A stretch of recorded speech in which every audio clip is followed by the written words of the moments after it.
Hey guys, my name is Morgan and welcome to today's video. So with me here I have a black top. It is a 250 micron black sheet and it's usually used for an underlining before you put pavers down for a pathway, and that's exactly what I'm going to do today. Well, the pathway, because down there at the bottom for some reason the grass seems to be growing right through the black bags that I put down here, and I'm kind of thinking that it's because these black bags are municipal. So what they could have done was given us a biodegradable black bag, or one that isn't very strong so it kind of gets broken down by nature. So if that's the idea, then it's working perfectly fine because the grass is growing through here. So I did get that black plastic to go over again and hopefully kill off the grass once and for all, and then have a beautiful pine needle path. And this entire week is going to be extremely windy, so I can't really choose a better day because we do have some rain forecast and I want to get this done before that, because this is the only kind of sunny day that we have, although it is a bit windy, but it doesn't really matter. I'm going to get straight to it.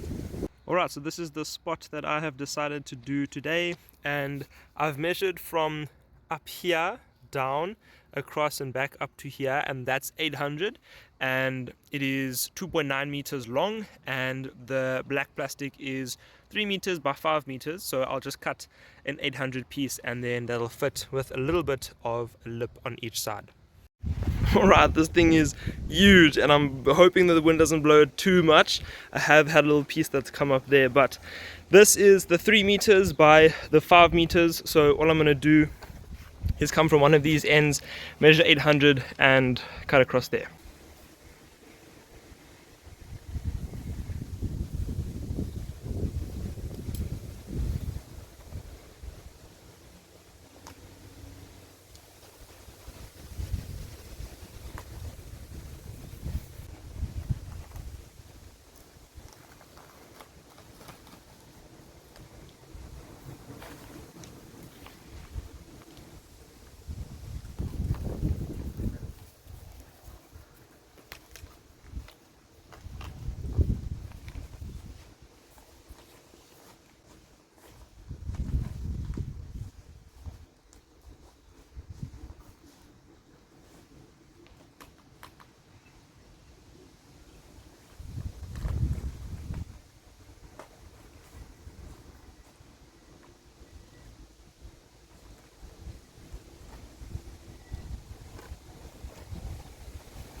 I'm also really quickly going to just go around the edges with my hoe and just remove any of the grass, just to prevent it from growing in between the beds and the black plastic.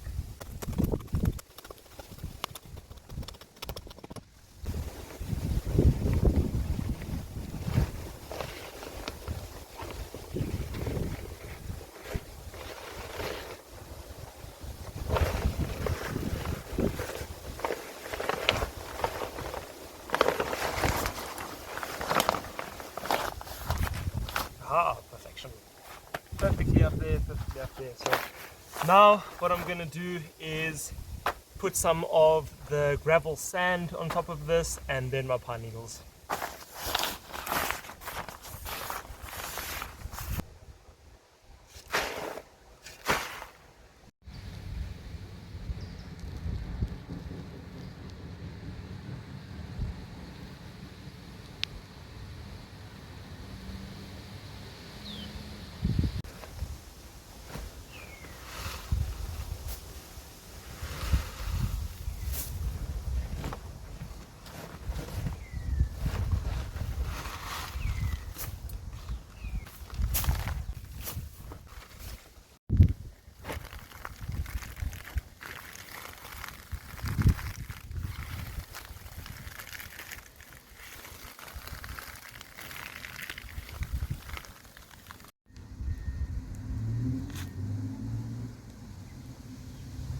There we go, the pine needle path, the updated version of the pine needle path is finally complete. And I do also want to mention that these kind of lips that are on the side, that is not going to be there forever, because at the end of this season I am going to be removing these pellets and I'm going to then basically have in-ground beds. I'm not going to have the raised beds anymore because these pellets are starting to rot. They are attracting all kinds of grubs and termites, and that is not very good. So at the end of the season, these like rotting kind of pellets are going to be coming off.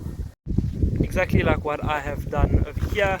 So there's no edge, it's just the ground straight onto the path, and I do have some black bags under here.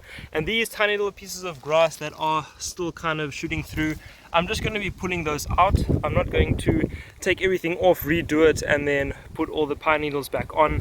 I feel that's going to be a little bit too much work for a little too little, because it's basically just like one or two every now and again where I have a little piece popping up. So it's not too bad. So I'm just going to pull those ones up, and eventually the grass will die enough to then not be sending any more shoots up. And while I am here, let's just take a look at this beautiful tomato. Ooh, that's going to be beautiful. Still going to get a lot bigger, so very excited for that. Alright, and that's where I'm going to end today's video.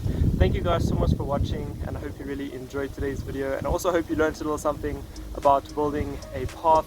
I'd highly recommend building a path like this. It's really easy, it's really fun, it's very satisfying to walk on, and it looks really amazing. Also, don't forget to check me out on Instagram and Patreon at Morgan in the Garden, and until next time, have a wonderful day and stay active in the garden.